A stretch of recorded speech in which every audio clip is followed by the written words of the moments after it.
7월도 벌써 내일은 20일 시작하기가 무섭게 다음 달을 준비해야 되는 그런 시점인 것 같습니다. 지난 며칠 동안 어떻게 표현해야 모르겠어요.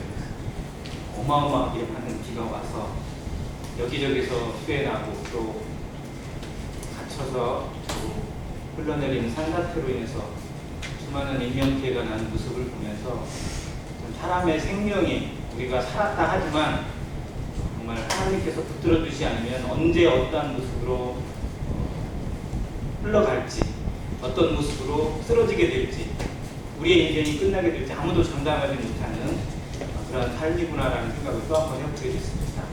그 와중에 참 어이없는 소식 하나가 있어서 잠깐 드리고 가겠습니다. 전라북도는 수해는 났지만 인명피해나 이런 거는 거의 알려지지 않았거든요. 그런데 6.5조 우남 저수지에서 한 사람이 빠져 죽었습니다. 오늘 어제 시체를 발견했다고 나왔는데 분이 양혜인자 자매님이 염색하는 그 실을 운영하고 계시잖아요. 제가 그곳에 가서 이 염색을 했는데 갑자기 그 얘기를 하시는 거예요. 최근에 단골이 된 손님들 두 분이 남자분이 한 50대 두 분이 계시는데 토요일날 그 전에 와서 여기 하고 그날 오전에 와서 머리 염색을 한 사람이 하고 둘이서 갑자기 이야기를 하는데 비 오는 날인데 우남이나 좀 놀러 간다고 그런 식으로 얘기를 하더래요. 그러더니 다른 친구 한 명이랑 해서 3명이 우남을 그 비 오는 날 놀러 갔답니다. 그래서 그 길로 가서 다리 건너가면 거기에 그 수자원 공사에서 만들어낸 박물관 같은 것도 있고 그 밑으로 해가지고 이렇게 쭉 산책길이 있거든요. 산책길 끝에 가면 이렇게 좀 쉴 수 있고 정자도 있고 뭐 그런 곳이 있어요.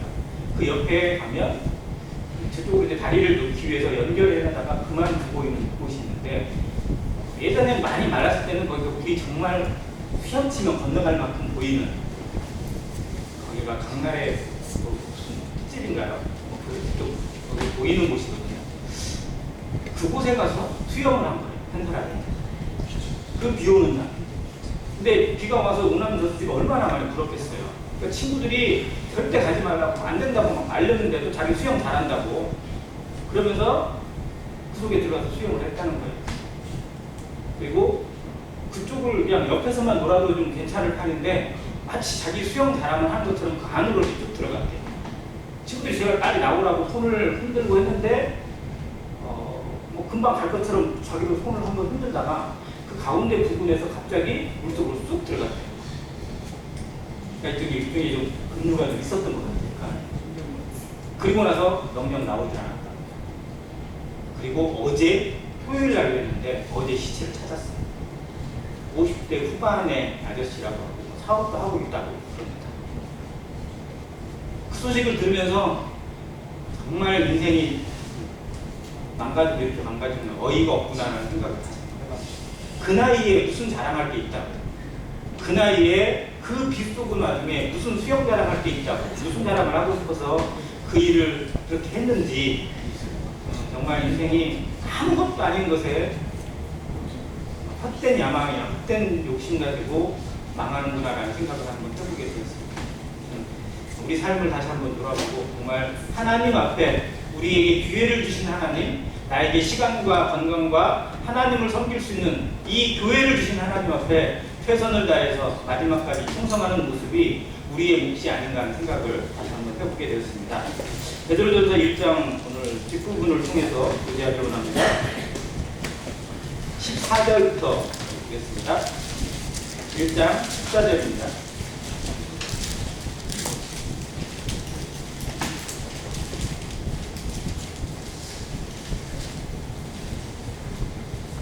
너희가 순종하는 자식처럼 전에 알지 못할 때에 따르던 너희 사욕을 본받지 말고 오직 너희를 부르신 거룩한 이처럼 너희도 모든 행실에 거룩한 자가 되라.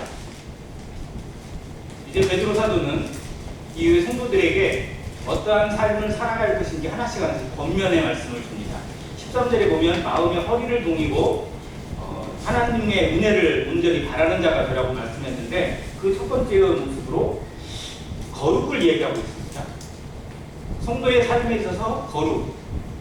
우리는 하나님의 은혜로 예수 그리스도의 보혈로 거저 공짜로 구원함을 받고 거룩함을 입은 자들입니다.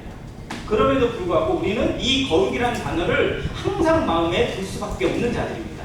왜냐하면 이 육신 신분적으로는 거룩을 입었지만 우리의 몸과 우리의 마음은 여전히 거룩과 너무 거리가 멀어요.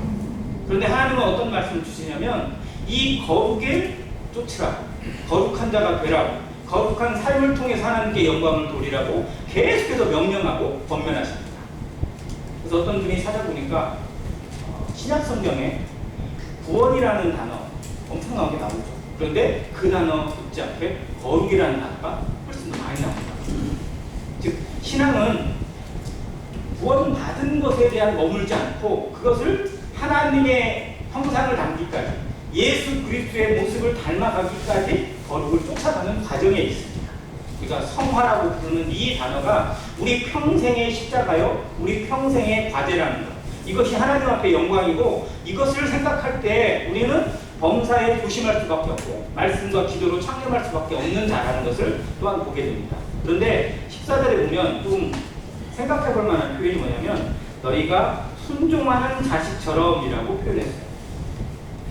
말 잘 듣는 자식. 이쁘죠? 무슨 말을 하든지 예. 이렇게 말하는 자식이 있으면 얼마나 이쁠까요? 내 자신, 내 자녀는 정말 내가 무슨 말을 하든지 예, 알겠습니다. 이렇게 대답하는 자녀 있습니까? 예전에는 그랬는지 모르겠어요. 근데 요즘은 어때요? 애쓰자면 어때요? 요즘은 현민아 이거 해. 그러면 예 해요. 아니면 안 해요라고 먼저 나와요. 요즘은 애들이 너무 똑똑해져가지고 부모의 말보다 자기의 생각이 우선되는 경우가 더 많은 것 같아요. 그러면 성도들은 어떨까요? 성도들은 하나님의 말씀에 이해가 잘 되나요? 당연히 그래야 되는 건 알아요. 하나님 말씀에 그저 순종하는 것이 합당하고 그것이 성령의 뜻이고 하나님의 뜻인 것을 우리가 너무 잘 알아요. 그런데 말로는, 마음으로는 그러는데 실상 삶에서는 순종이 잘 안 나옵니다. 이게 참 어려운 단어거든요. 순종이라는 게. 가장 아름다운 단어이면서도 참 우리 평생의 십자가가 아닌가 하는 생각이 좀 들어집니다. 이 순종이라는 자식이라는 표현을 원어적으로 찾아보니까 두 가지 의미가 담겨 있어요. 첫 번째는 상속자의 자격이라는 의미가 담겨 있습니다. 우리는 하나님의 상속자들입니다. 하나님의 기업을 이어받고 아까 4절에 보면 썩지 않고 더럽지 않고 쇠하지 아니하는 유업을 잊게 하신다라는 표현이 나와 있는데 그것처럼 정말 우리는 하나님으로부터 놀라운 것들을 유업으로 이어받고 그 나라를 상속받을 하나님의 영적인 상속자들이요 하나님의 자녀들입니다. 이게 순종하는 자식 속에 포함되어 있는 의미예요. 또 한 가지는 뭐냐면 그 인격과 성품을 닮은 사람이라는 뜻입니다. 여기에서 말하는 더 큰 의미는 두 번째 거죠. 누구를 닮아가는 거예요? 하나님을 닮아가는 겁니다. 예수 그리스도를 닮아가는 거예요. 아들은 누구를 닮죠?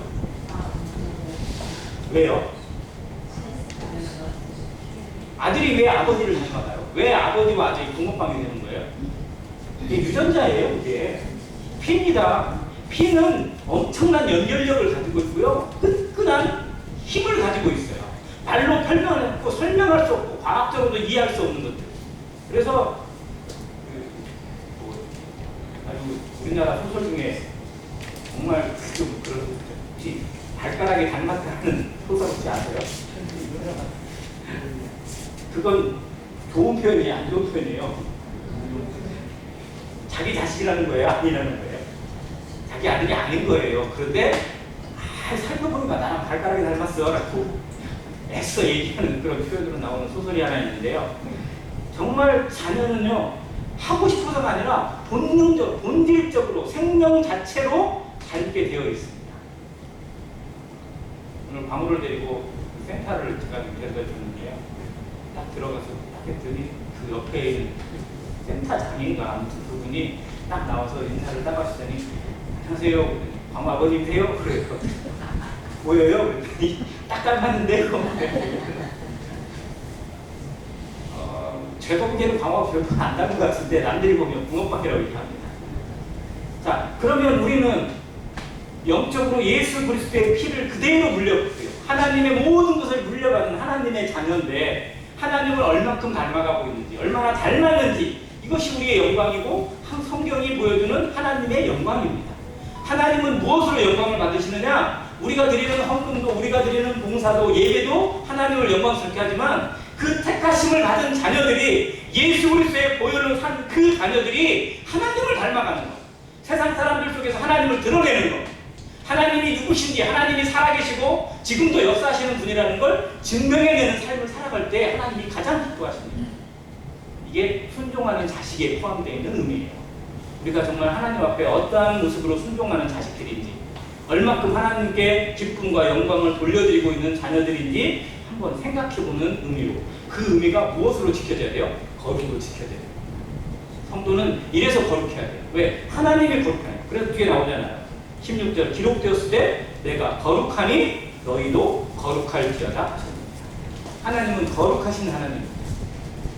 정말 1.1에 흠도 없으시고 죄도 없으시고 모든 것에 정말 완전 무결하신 그 하나님이십니다. 그래서 죄가 틈을 탈 수 없는 분이세요. 죄를 도저히 각하지 할 수 없는 분입니다. 그런데 우리 같은 자들을 하나님의 자녀로 주셨어요. 이건 하나님이 어마어마한 도전을 하신 거고 모험을 하신 거예요. 그런데 아들의 피로 아들의 모든 것을 내어주시면서 우리를 부르셨는데 우리의 삶에 변화가 없고 우리의 삶에 거룩을 쫓아가는 모습이 없고 여전히 하나님의 말씀과 어긋내니까 정말 그게 구원일까 하는 생각을 해보게 됩니다. 정말 구원받은 우리의 삶에 나타나는 이 거룩의 모습으로 하나님 앞에 드려지는 삶이 되기 원하고, 교회는 이것을 위해서 기도해야 합니다. 죄가 틈을 타지 않는 교회, 죄가 우리의 삶에 틈을 내지 않도록 기도해야 되고요. 성도들의 삶에 어려움이 되지 않도록 기도해야 됩니다. 우리는 죄를 떠나 살 수 없지만 죄가 우리의 삶에 더 큰 흠을 내지거나 갈라지게 만들거나 해서는 안 된다는 겁니다. 그래서 죄의 모습 속에 있을 때마다 자백하고 죄의 모습 속에서 늘 하나님 앞에 정말 회개하는 모습으로 다시 깨끗함을 입는 모습이 성도의 삶의 기본입니다. 그래서 기도의 모습 중에 간구와 기도와 도구와 감사를 해야 되어 있는데요. 간구는 우리가 다들 잘 아는 것처럼 정말 강청하고 부르짖는 기도입니다. 그러면 두 번째 기도가 뭐냐? 하나님과의 대화하는 거고요. 자기 죄를 자백하는 거예요. 그 시간이 필요합니다. 정말 우리가 하나님 앞에 어떤 삶을 살고 있는지, 내가 하나님 앞에 어떤 부끄러운 모습 가운데 있었는지 사람들 앞에 다 이야기를 못하지만 하나님은 아시잖아요. 중심을 너무 잘 아시잖아요. 그 하나님 소개하지 않고 그 하나님 앞에 있는 그대로 나를 드러내고 고백하면서 그럼에도 불구하고 나를 사랑하시고 지금까지 지켜주시고 앞으로도 더 놀라운 것 가운데 사용하실 하나님 앞에 감사로 돌려지는 기도가 되어야 됩니다. 아무튼 그 모습을 이 단어 속에서 생각해 보게 되고요. 그런 다음에 외모로 보시지 않고 각 사람의 행위대로 심판하시는 하나님.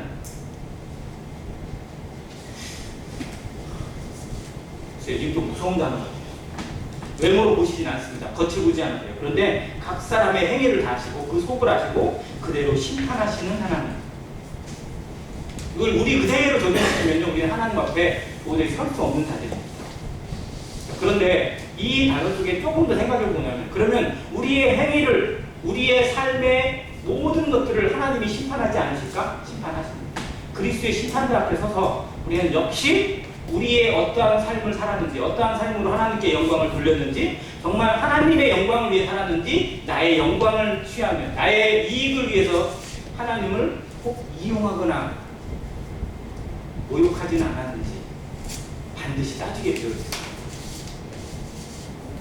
이 두려운 하나님 앞에 너무 쉽게 생각해서는 안 된다는 겁니다. 이스라엘 백성들은 전에도 얘기했지만 하나님이라는 이름을 함부로 부를 수가 없었어요. 하나님의 이름이라는 것이죠. 이스라엘 민족이 부르는 하나님의 이름 뭐죠? 여호와. 또 다른 말로 야훼라고 합니다. 자, 그 뜻이 뭐예요? 스스로 계신 자, 자존자라는 의미예요. 그게 출애굽기에 나와 있는, 나는, 그러면 나를 보내신 분에 대해서 바로가 부르면 내가 뭐라고 대답합니까? 하고 했더니 스스로 있는 자가 보냈다라고 이렇게 하라고. 거기서 여호와, 야훼라는 단어가 여기 처음으로 등장을 하게 돼 있는데요. 그래서 이스라엘 민족들은 하나님을 부르고 싶은데 하나님을 함부로 부르면 그게 10계명을 어기는 거예요. 그 중에 10계명의 제 2계명인가요? 여호와의 이름을 망령되이 일컫지. 그러니까 아무 때나 하나님을 부르면 안 돼요.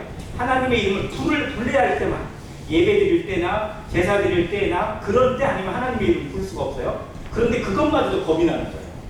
거기서 야훼 하나님 이렇게 불렀다가 정말 자기가 어떻게 될까? 왜? 자기 속에 죄가 있으니까. 그래서 그들은 하나님의 이름 야훼 대신에 뭔 이름을 불렀냐면 아도나이라고 불러요. 나의 주님이라는 뜻이에요. 그렇게 부를 수밖에 없어요. 그만큼 두려워했어요. 그런데 이스라엘 백성하고 삶의 모습이나 성경을 알거나 하나님 앞에 살아가는 태도나 이런 면에 볼 때 비교도 안 되는 이방인들이 하나님을 너무 쉽게 불러요. 너무 가볍게 불러요. 아니, 쉽게 부르는 건 괜찮아요. 하나님은 정말 모든 사람에게 친근히 대하시는 하나님이니까. 그런데 정말 자기 부하처럼 자기 밑에 있는 어떤 부하를 부르듯이 하나님을 부르거나 자기 엄마 아빠한테 딸리듯이 하나님을 찾거나 정말 이것이 얼마나 두려운 것인지 생각해야 됩니다. 여기에 적혀있어요. 그 심판하시는 일을 너희가 아버지라 부른즉 너희가 나그네로 있을 때를 무엇으로 지내라? 두려움으로 지내라. 여호와는 경외해야 될 분이시지 함부로 대해서는 안 되는 그런 하나님이십니다. 신약의 성도들 또 이 교회는 하나님 앞에 있고요. 하나님 안에 있습니다. 하나님과 떠나 살 수 없고 하나님을 벗어날 수도 없습니다. 그런데 그 두려우신 하나님이 나의 일거수일투족을 다 아시고 내 속마음도 다 들여다보시는데 하나님의 이름을 부를 때만큼 왜 이렇게 편한지 모르겠어요. 이거 두려워야 돼요. 정말로. 한 번 더 깊이 생각해 보세요. 왜? 하나님은 나의 종이 아니라 누구세요? 나의 왕이고 주인이세요. 창조주시잖아요.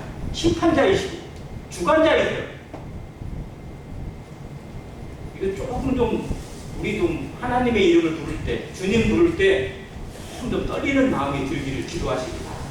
정말 나는 주님을 얼마큼 가볍게 부르고 있는 건 아닌지, 하나님을 너무 쉽게 생각하고 있는 건 아닌지 정말 두려움으로 하나님의 이름을 부르고 하나님을 찾는, 그래서 하나님 앞에 나아가는 것이 얼마나 두렵고 떨리는 일인지, 성막 앞에, 성전 앞에 제사장이 피를 들고 그 성막에 휘장을 얻어주고 들어갈 때 기분 좋게 들어갔을까요? 떨리게 들어갔을까요? 얼마나 떨렸을까요? 가야만 하는 길인데 이 피를 가지고 가니까 안전하긴 한데 언제 어떻게 될지 모르는 거예요. 왜? 내가 이런 사람인데, 내가 대제사장으로 사람들은 나는 존경하지만 내가 여전히 내 속에 더러움이 있고 미선이 있고 그리고 하나님이 아시는 이 죄악이 가득한 인생인데 그것을 아직도 하나님 앞에 나아가는 거, 하나님을 상대한다는 거, 이것이 내 인생의 마지막일 수도 있다는 그 두려움이 있었어요.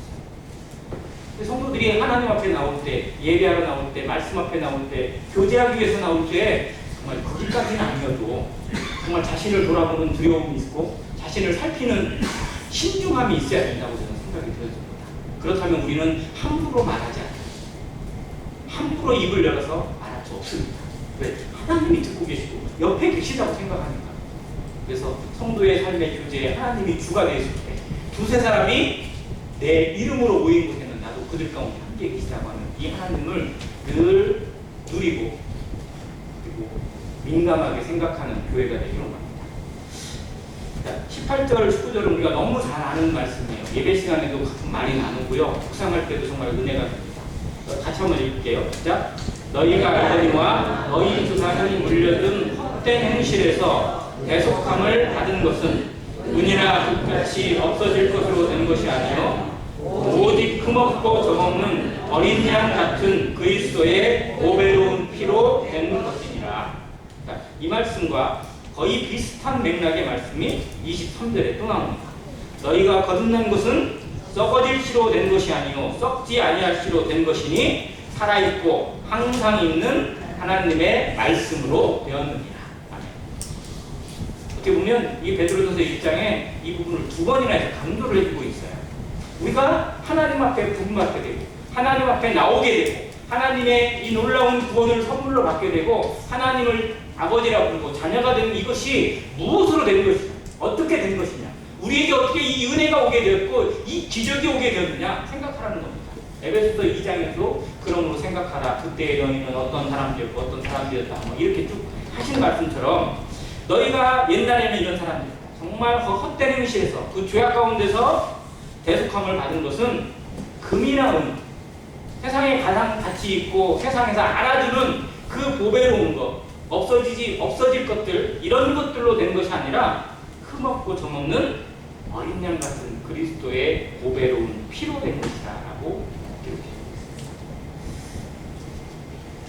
우리가 여기에 있는 것, 우리가 하나가 되어 있는 것, 한 교회를 이루고 한 하나님을 섬기고 한 성령 안에서 은사를 통해서 봉사하고 서로 교제하고 나눌 수 있게 된 것, 우리의 원함이 아니라 하나님의 주권적 부르심과 선택에 의해 하나님의 놀라운 비밀입니다. 생각해보세요. 만약 그때 내가 이랬더라, 내가 지금 여기 있었을까? 어떠세요? 고등학교 2학년 후반기 때 서인석이라는 친구하고 같이 하숙을 하게 됩니다.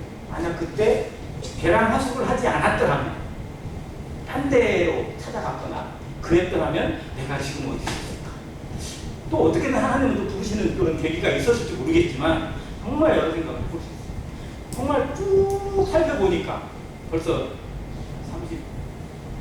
37년이었던 30몇 년이 벌써 흘러버렸더라고요. 정말 기억이 다 나는데도 그날 밤에 무슨 일이 있었는지 어땠는지 이게 다 떠오르는데도요, 벌써 세월을 따져보니까 약 40년 가까이 흘렀어요. 나도 벌써 이렇게 나이 먹었나 이 생각도 들 정도로.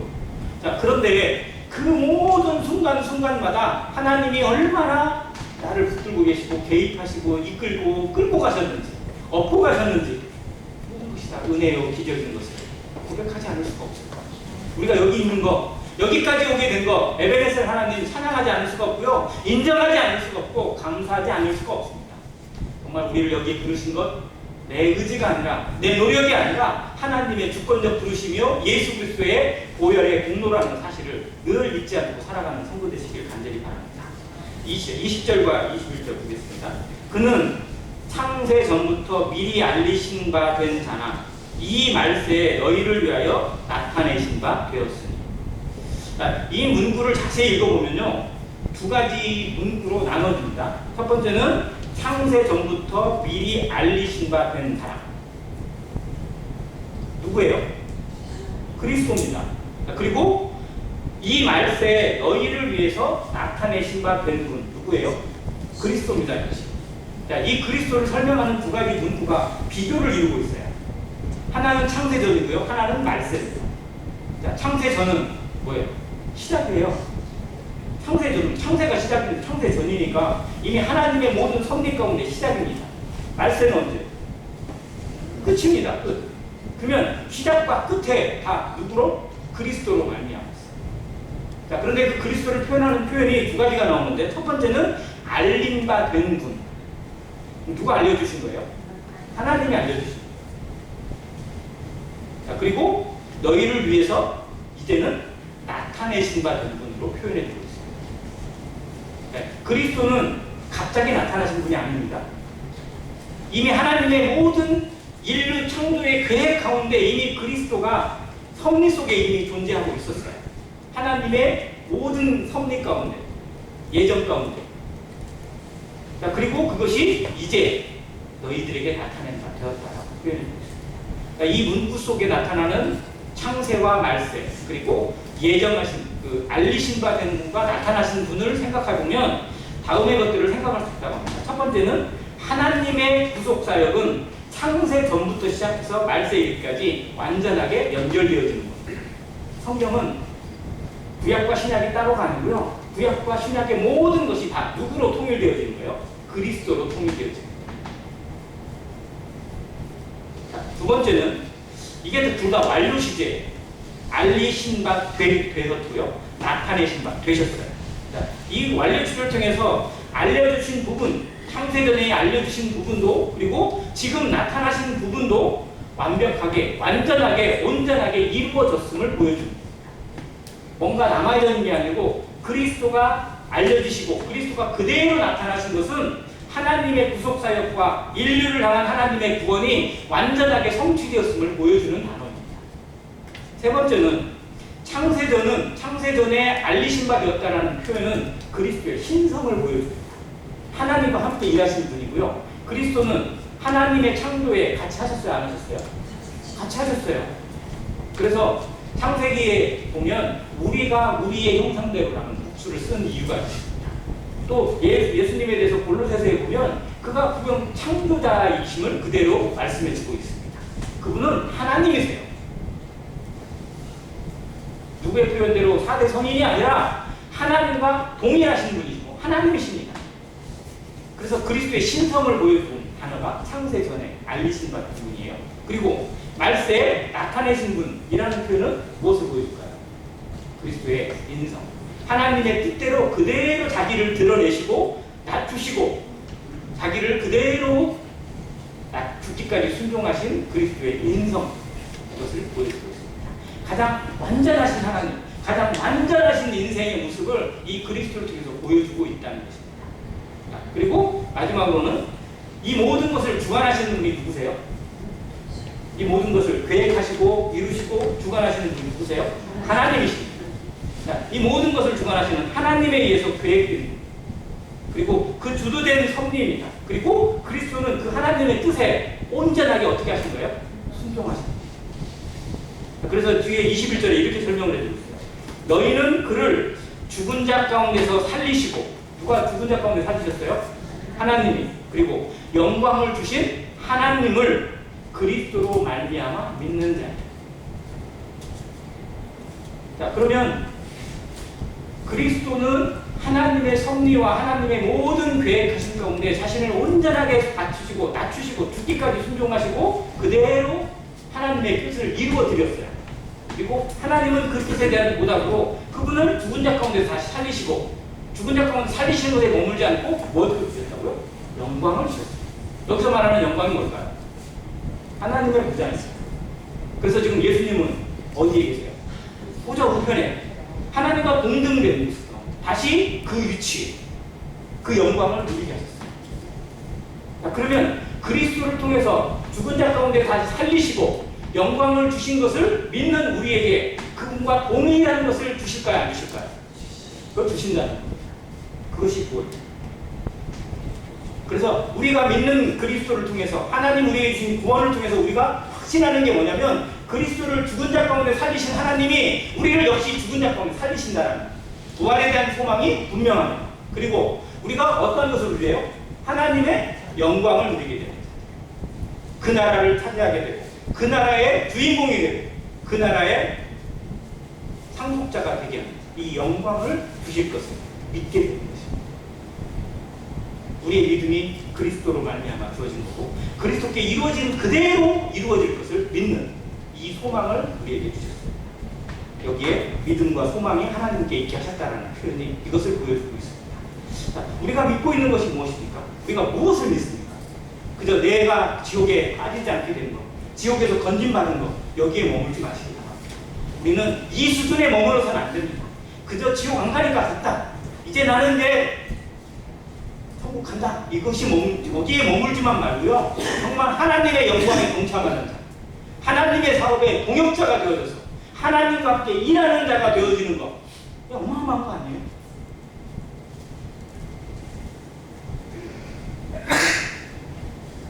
어느 회사가 있어요. 정말 최고의 회사라고 알려져 있는 어딜까요?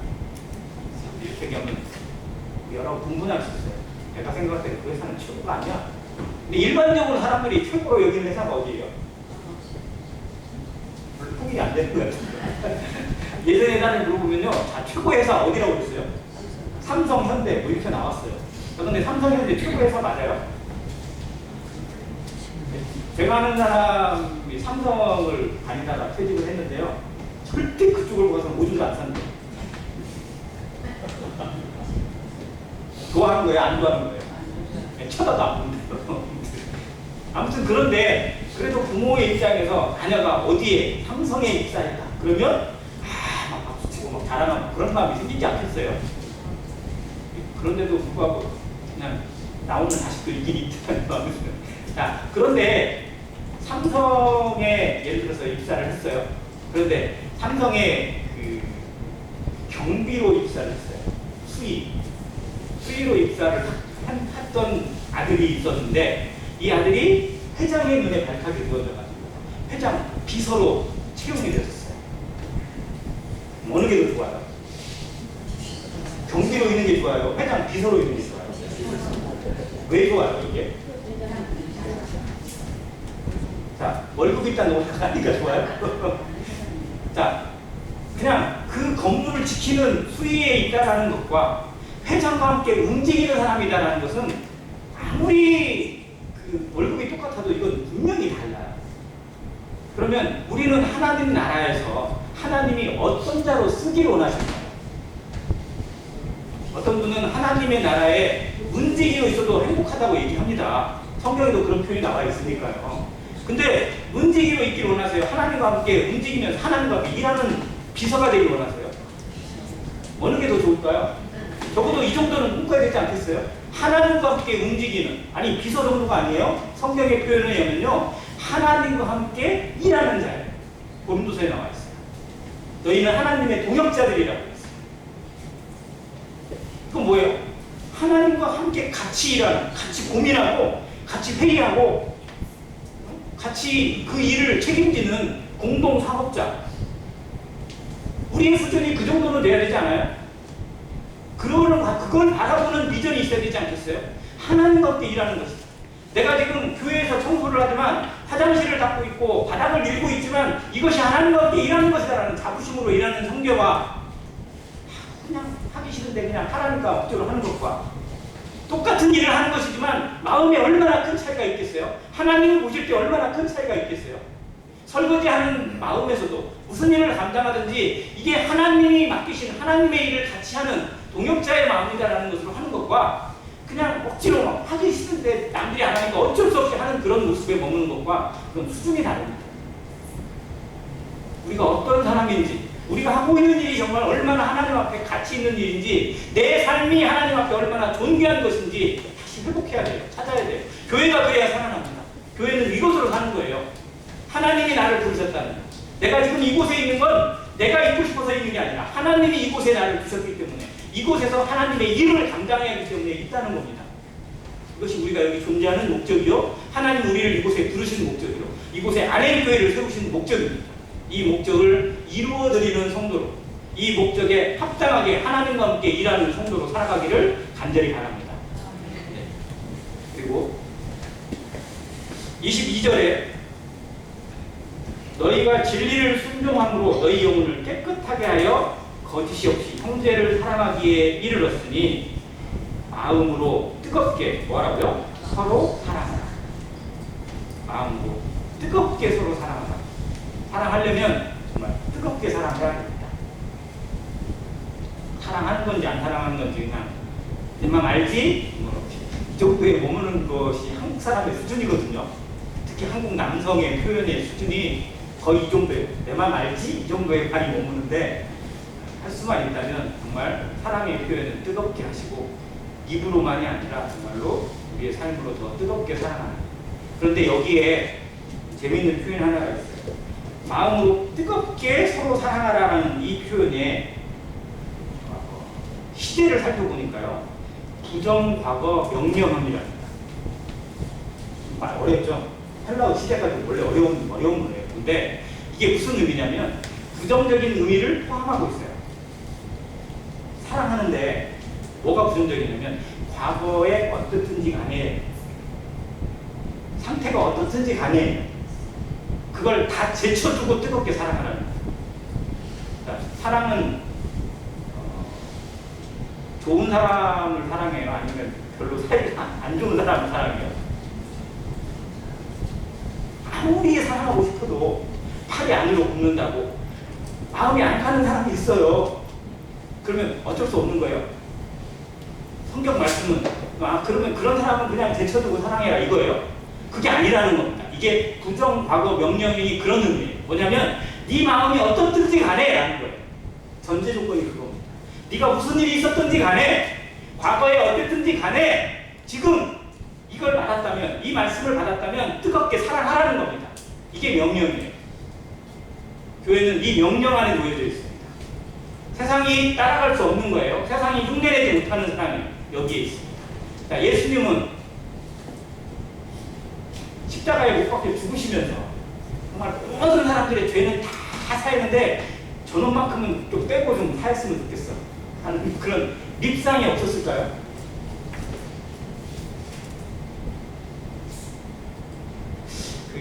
이런 얘기를 했을 때 좀 이상한데요.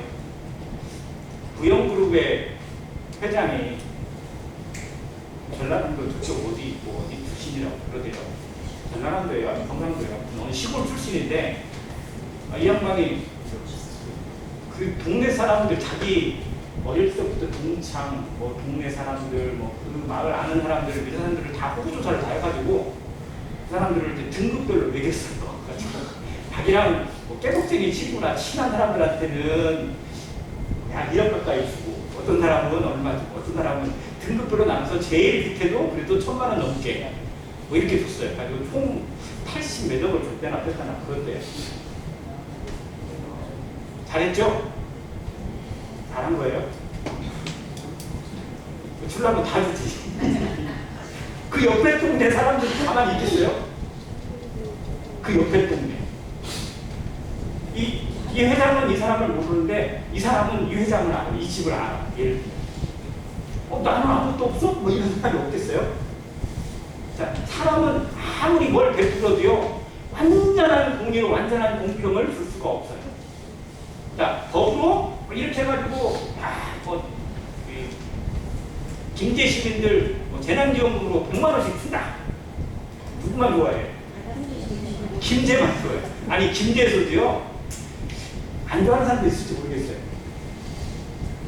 아니, 저 사람은 안 줘도 되는데 저 사람은 주고 나 똑같이 주고 저 사람 거 빼가지고 나 더 주지 이런 사람도 있을지 모르겠어요. 근데 다른 동네 사람들은 다 난리가 났어요. 그냥 여러 개다.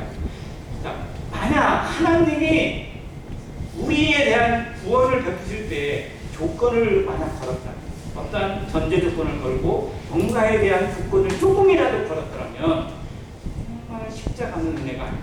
십자가는 저주가 아니에요. 근데 우리가 그러더라고요. 우리는 사랑하라는 이 말, 내가 너희를 사랑할 같이 너희도 서로 사랑하라는 이 말에 꼭 뭔 조건을 걸려고 그래요. 그건 알지만요, 그래도 이거는 좀 아니지 않느냐. 그래도 이 사람한테는 조금 마음이 안 가는데 어쩔 수 없다. 뭔 핑계가 많고 뭔 변명이 많아. 우리의 모습이 좀 그러지 않나요? 정말 하나님 앞에 이 단어 서로 사랑하라, 뜨겁게 서로 사랑하는 말씀에 나는 일절 부끄러움이 없습니다 라고 말할 수 있는 성도 있을까요? 우리는 여전히 과제를 갖고 있어요. 정말 성경의 모든 명령이요, 우리 마음 가운데 박히기 시작하면요 다 무거운 짐으로 와요. 내가 정말 이거밖에 아니구나, 내가 이 말씀 이거 하나도 못 지키는구나, 내가 정말 이 수준이구나 라는 것을 깨달을 수밖에 없어요. 그래서 우리는 나를 내려놔요. 내 생각을 내려놓고 내 과거를 내려놓고 정말 주신 말씀에 얼마큼 더 충성할 것인지 얼마큼 더 순종할 것인지를 계속 쳐서 복종시키는 말씀으로 살지 않으면요 성경이 이만큼도 이루어지지 않습니다. 그런데 성경이 이만큼만 이루어져 봐요. 성경이 내 말씀에서 우리 삶에서 이 교회 안에서 이만큼만 이루어져 보세요. 얼마나 놀라운 기적이 일어날 것인지. 왜 사도행전에 일어난 기적이 지금 안 일어나요? 여호와의 말씀이 희귀해서 그래요. 말씀은 아는데 말씀대로 순종하는 삶이 안 일어나기 때문에 그렇습니다. 나부터, 우리부터 정말 나를 쳐서 복종시키는 모습에 조건을 달지 않는, 말씀 앞에 토달지 않는 모습으로 나를 쳐서 복종시키는 모습이 나타나기를 다시 한번 기도합니다. 이것이 말씀에 더하는 성도의 삶입니다. 말씀을 안다는 건 그 말씀을 마음에 두고 지키고자 하는 노력이 있다는 거예요. 머리가 아니라 내 손과 발이 이 말씀 앞에 얼마나 연약한지를 깨닫고 내가 말씀을 얼마나 지키지 못하는 무력한 자인지를 깨닫고 나를 도와달라고, 나를 긍휼히 여겨달라고 기도하는 자세가 말씀을 아는 자세입니다. 이것이 우리 삶에서 이루어져야 돼요. 통해서 누구를 향해든 사랑할 수 있는, 사랑을 나눠줄 수 있고 정말 원수마저도 사랑할 수 있는 예수님의 인격과 성품이 우리를 통해서, 나를 통해서 드러날 수 있기를 기도하는 안양교회 성도 되시기를 간절히 바랍니다. 이 말씀을 하고 마무리하겠습니다. 자, 너희가 거듭난 것은 썩어질 시로 된 것이 아니요 썩지 아니할 시로 된 것이니 살아있고 항상 있는 하나님의 무엇으로 되려고요? 말씀으로. 자, 그러면 하나님의 말씀은 살아있어요? 네. 항상 있는 말씀 맞습니까? 네. 천지는 없어지겠으나 뭐는 없어지지 않아요? 내 말은 없어지지 않는다. 정말로 우리의 구원이 다른 것에 의해서, 다른 것에 보증이 되었다면 우리는 늘 불안해요. 우리가 구원이 왜 확실할 수 있어요? 이 말씀으로 되었기 때문에. 말씀은 항상 있고요, 살아있기 때문에, 하나님 그 자체이기 때문에 그렇습니다. 하나님이 보증이 되고 성령이 보증이 되었기 때문에 우리가 받은 구원이 확실하다는 것을 우리가 확신할 수 있고 믿고 따라갈 수 있습니다. 자, 그러면서 모든 육체는 풀과 같습니다. 그 모든 영광은 풀의 꽃과 같고 풀은 마르고 꽃은 떨어집니다. 그러나 주의 말씀은 새새트로 깃도다 하시는 말씀처럼 너희에게 전한 복음이 이 말씀입니다. 말씀은 영원합니다. 그 말씀의 확증이 우리에게 구원의 확신이요 삶의 확증으로 다가옵니다. 그러면 우리가 무엇을 붙들고 살아가는 거예요? 말씀. 내 생각이 아니라, 내 노력이 아니라, 내 지식이 아니라, 내 과거가 아니라, 내 지금 쌓아놓은 업적이나 재물이 아니라 말씀이 내게 기준이 되어져서, 말씀이 내게 힘이 되어져서 살아가는 삶. 이것이 복음으로 사는 삶이요 복음을 위해 살아가는 교회, 그리고 하나님의 영광을 구하는 교회의 모습입니다. 이 모습 속에서 우리의 삶이 정말 말씀 앞에 이만큼이라도 순종되어지는 삶이 되기를 더 기도하십니다. 그래서 어제보다 오늘, 오늘보다 내일, 그리고 올해보다 내년 한 단계 한 단계 더 우리의 삶이 말씀 앞에 더 자신을 처져 기도시키는 연습이 되어지기를 간절히 바랍니다. 이것이 성경이 말하는 성화입니다. 한 번에 이루어지지 않습니다. 정말 우리가 얼마나 질긴, 얼마나 고집스럽고 얼마나 뻔뻔한지 말씀을 계속 묵상하면 알게 돼요. 진짜 순종이 얼마나 어려운지 우리 삶에서 경험하고, 그래서 그것으로 인해서 가슴을 치면서 우는, 순종되지 못하고 있고 순종하지 않는 이 고집을 하나님께서 얼마나 참아주셨는지, 얼마나 참고 계시는지, 얼마나 참고 지금도 기대를 꺾지 않고 여전히 성령을 통해서, 말씀을 통해서, 기도를 통해서 함께 하고자 하시는지, 정말 이것을 통해서 하나님이 얼마나 놀라운 것들을 기대하고 계시는지 그 마음을 알아가는 모든 성도 되시기를 간절히 바랍니다. 감사합니다.